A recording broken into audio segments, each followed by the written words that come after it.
हरे कृष्णा। आज चर्चा करने का प्रयास करेंगे छठे अध्याय का 41 नंबर श्लोक। प्राप्य पुण्य कृताम लोकान उषित्वा शाश्वती समः शुचिनाम श्रीमताम गेहे योगो योग भ्रष्टोभिजायते। प्राप्य पुण्य कृताम लोकान उषित्वा शाश्वती समः शुचिनाम श्रीमताम गेहे योगो भ्रष्टो विजायते। ओके, शुभेच्छा माता जी, प्लीज। प्राप्यं प्राप्य पुण्यकृतं लोका उषित्वा शाश्वतीः शमः शुचिनं श्रीमताङ्गेः योगभ्रष्टो अभिजायते। ओके, वेल डन माता जी। देखिए, शुरू करते हैं। शब्दार्थ देखिए। प्राप्य, देखिए क्या थीम है। कल के श्लोक में भगवान ने बताया था जो व्यक्ति भक्ति के पथ पे आगे बढ़ा या योग पद्धति पे आगे बढ़ा है उसकी कभी दुर्गति नहीं हो सकती। ये बिल्कुल स्पष्ट है। जो व्यक्ति हल्की सी भक्ति भी किया है, हल्का सा भी योग मार्ग का अनुलंबन किया है, उसकी दुर्गति नहीं होने वाली है। तो फिर क्या होने वाला है देखिए। प्राप्य पुण्य कृतान लोकान। प्राप्य मतलब प्राप्त करता है। पुण्य कृतान लोकान, जो लोक मतलब प्लैनेट्स पुण्य करने वालों को प्राप्त होते हैं उसे वो प्राप्त करता है। ऐसा योगी जो भ्रष्ट हो गया है। ठीक। उषित्वा, उसमें निवास करता है, जाता है उसमें। शाश्वती ही, अब बड़ा सुंदर है। कभी भी कोई भी अगर वर्ड लिखा है, कोई भी शब्द है, तो उसको कंटेक्स्ट में लेना पड़ता है। जैसे मान लीजिए कोई व्यक्ति पढ़े कि भाई जो पुण्य लोग जहाँ पे जाते हैं, जिस लोकों में, वहां पे योगी भी जाता है, लेकिन वो शाश्वती शाश्वत समय तक रहता है। तो क्या ऐसा पॉसिबल है कि स्वर्ग शाश्वत काल के लिए है? नहीं है। स्वर्ग भी नष्ट होता है, या हायर प्लानिटरी सिस्टम भी नष्ट होते हैं। तो यहाँ पे शाश्वती का अर्थ है लंबे समय तक। यहाँ पे शाश्वत एटर्नल का उपयोग नहीं हुआ, यहाँ पे ध्यान दीजिएगा। यहाँ पे शाश्वती मतलब लंबे समय तक। ठीक। समह मतलब समय तक, लंबे साल तक, बहुत लंबे वर्ष तक उसको वो वहां रहता है। ठीक। ठीक है। ओके, तो कहने का अर्थ क्या है कि बहुत समय तक योगी जो है उन लोगों के लोक में रहता है जहां पे पुण्य आत्माएं रहती हैं। ठीक है, जहाँ जहाँ जो पुण्य करता है और जिन लोगों को प्राप्त होता है वहां पे वो लंबे समय तक रहता है। ठीक। शुचिनाम श्रीमताम गेहे। गेहे मतलब घर। जब योगी स्वर्ग इत्यादि में या हायर प्लानिटरी सिस्टम में गया जहाँ पे पुण्य जीवात्माएं रहती हैं, जब वो वहां से नीचे गिरता है स्वर्ग इत्यादि से, तो शुचिनाम श्रीमताम गेहे, वो शुचिनाम या श्रीमताम के घर में जन्म लेता है। शुचिनाम मतलब ब्राह्मण, जो शर्मा हो गए और भी इत्यादि इत्यादि जो ब्राह्मण हो गए उनके घर में जन्म लेगा। या श्रीमताम, श्रीमताम मतलब जो बहुत पैसे वाले हैं, अग्रवाल हो गए या बनिया हो गए। ठीक है, इस प्रकार से। ठीक है, उनके घर में जन्म लेगा योगी। ठीक है। या तो वो ब्राह्मण के घर में जन्म लेगा, या तो बहुत पैसे वाले के घर में जन्म लेगा। ठीक है। योग भ्रष्टो अभिजायते। ये ऐसा व्यक्ति है जो थोड़े समय तक योग किया और फिर भ्रष्ट हो गया। तो उसके लिए मान लीजिए कोई व्यक्ति, कोई मान लीजिए 6 महीने का कोर्स है, तो कोई व्यक्ति 1 महीना कोर्स किया छोड़ दिया, तो उसका कॉन्सोलेशन प्राइज भगवान बता रहे हैं। मतलब ऐसा नहीं है कि वो योग पद्धति में आया और छोड़ दिया तो उसको कुछ नहीं मिलने वाला है। उसको कॉन्सोलेशन प्राइज मिलेगा। वो क्या होगा? वो पहले पुण्य लोकों में जाएगा, वहां आराम से भोग करेगा, और फिर जब नीचे आएगा तो या तो ब्राह्मण के घर में जन्म लेगा, या तो बहुत पैसे वाले वहां वहां जन्म लेगा। ठीक। या तो शर्मा गुप्ता वगैरह बनेगा, या अग्रवाल वगैरह बनेगा, अग्रवाल बंसल वगैरह अगर हमारे अभी केस में देखा जाए तो। ठीक है, आगे पढ़ते हैं। प्रभुपाद जी का अनुवाद देखिए।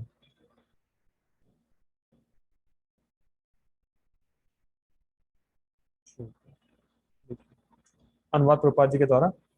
असफल योगी पवित्र आत्माओं के लोकों में अनेकानेक वर्षों तक भोग करने के बाद, अनेकानेक मतलब शाश्वती समाहा, शाश्वती का मतलब शाश्वत नहीं है यहाँ पे, ठीक, भोग करने के बाद या तो सदाचारी पुरुषों के परिवार मतलब ब्राह्मण में शुचि नाम, या कि धनवानों के कुल में जन्म लेता है, श्रीमताम की, ठीक। देखते हैं गीता भूषण टीका।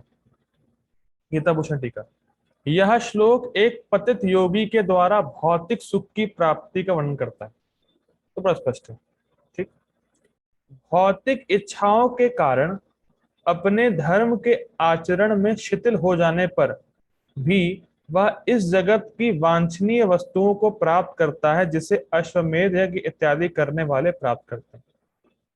टीका में देखा था पुण्य कृताम, तो जो व्यक्ति अश्वमेध वगैरह कर रहा है, ठीक है, तो जो व्यक्ति अश्वमेध वगैरह कर रहा है, यज्ञ वगैरह कर रहा है, उसको जो लाभ प्राप्त होगा, एक व्यक्ति को अश्वमेध यज्ञ करने के बाद जो लाभ प्राप्त होगा, योगी को अपने आप ही प्राप्त हो जाता है,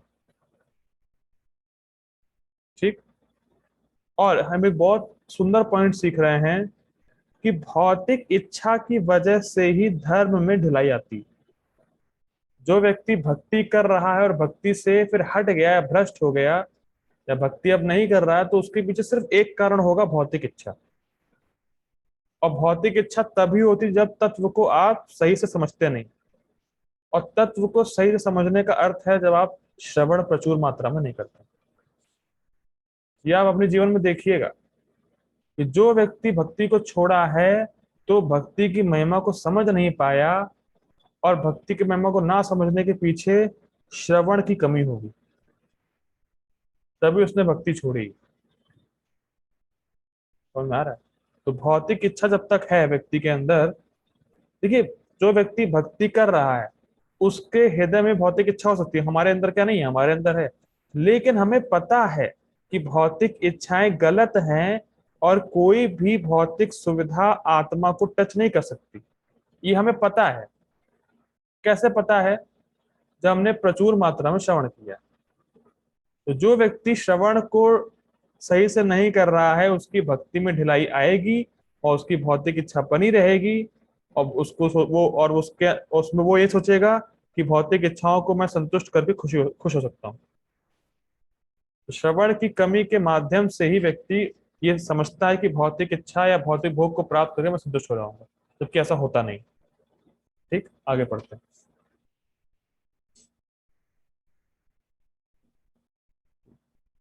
यह निष्काम भाव से आत्मा की ओर उन्मुख स्वधर्म आचरण से होता है।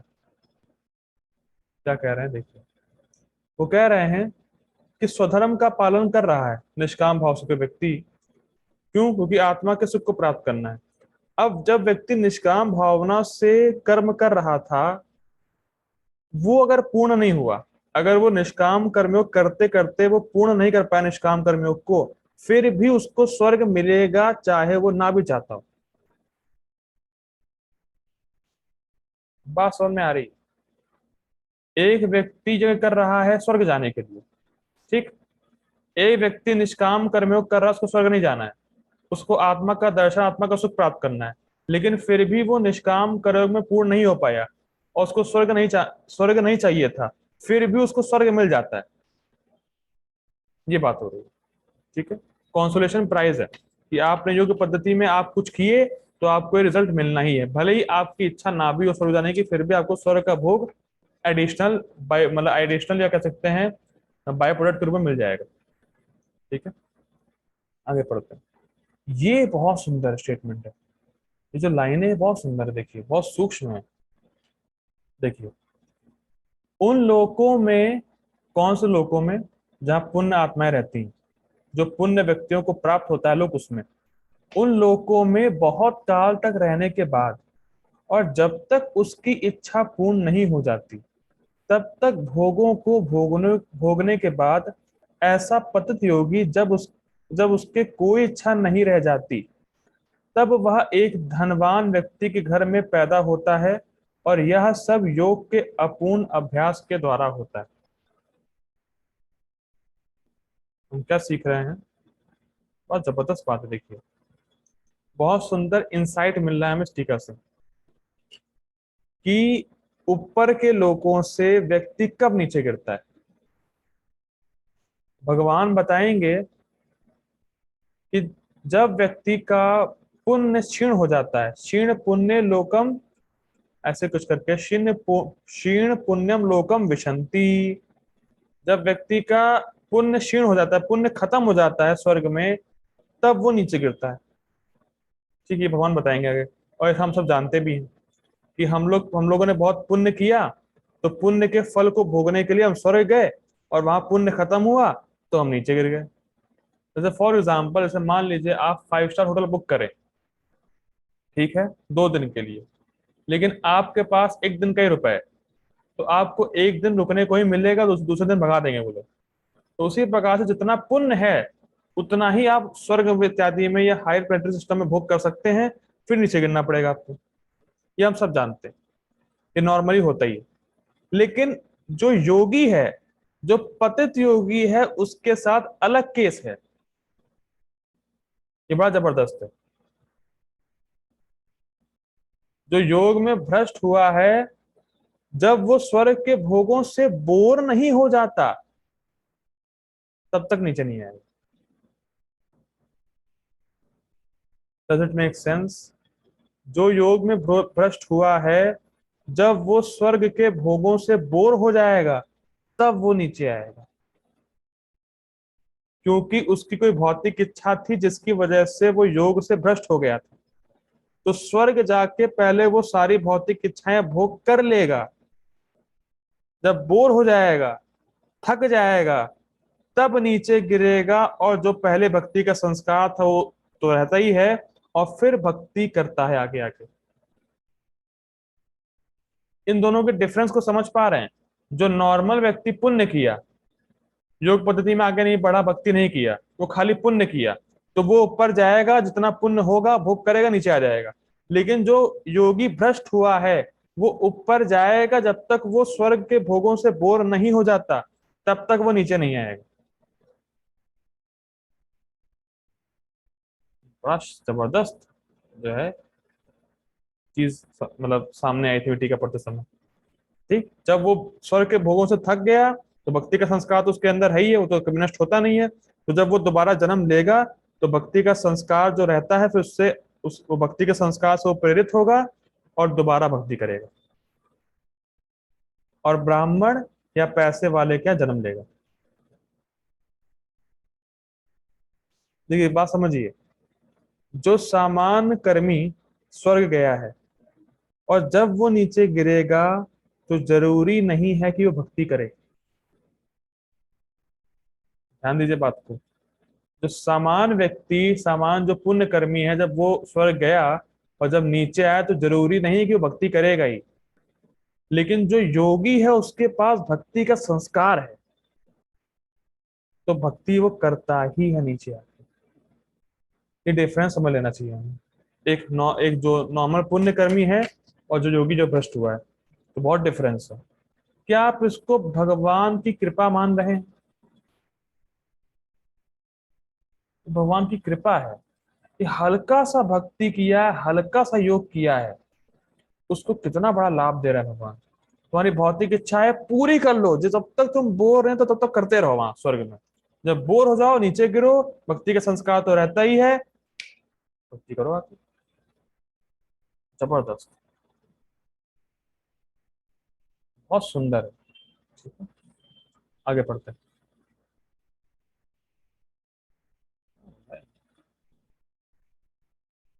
यह उस योगी को प्राप्त होने वाले फल को दर्शाता है जो थोड़े समय के अभ्यास के बाद गिर गया है। ज्यादा नहीं किया है, थोड़ा सा किया है।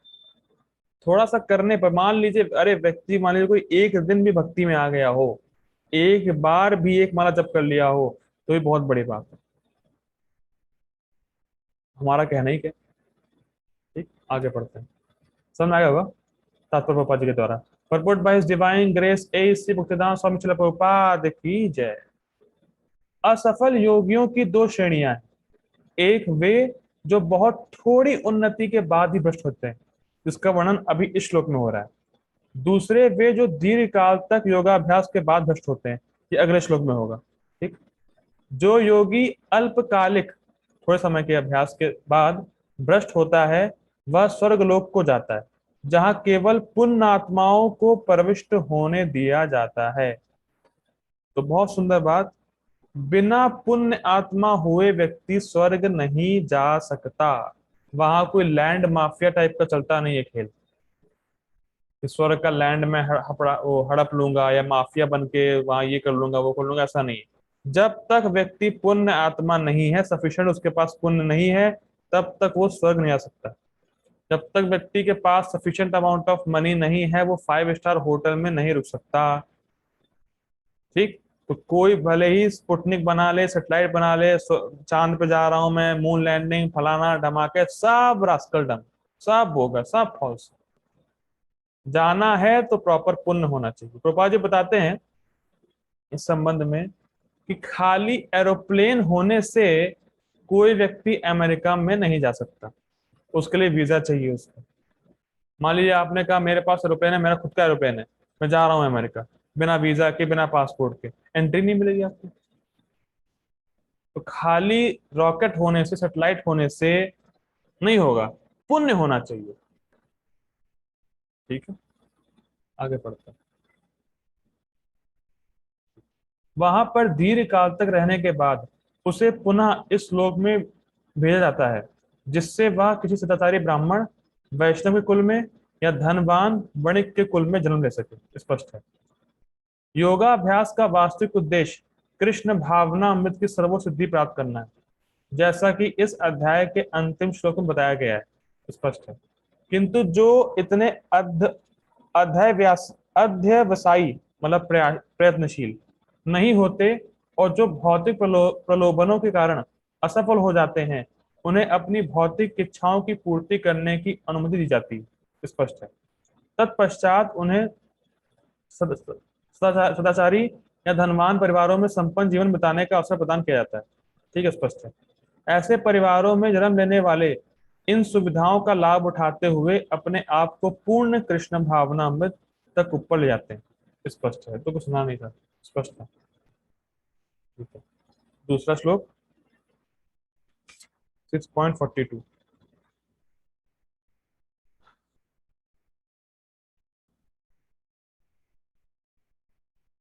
ओके, मैं ऐसा करता हूँ।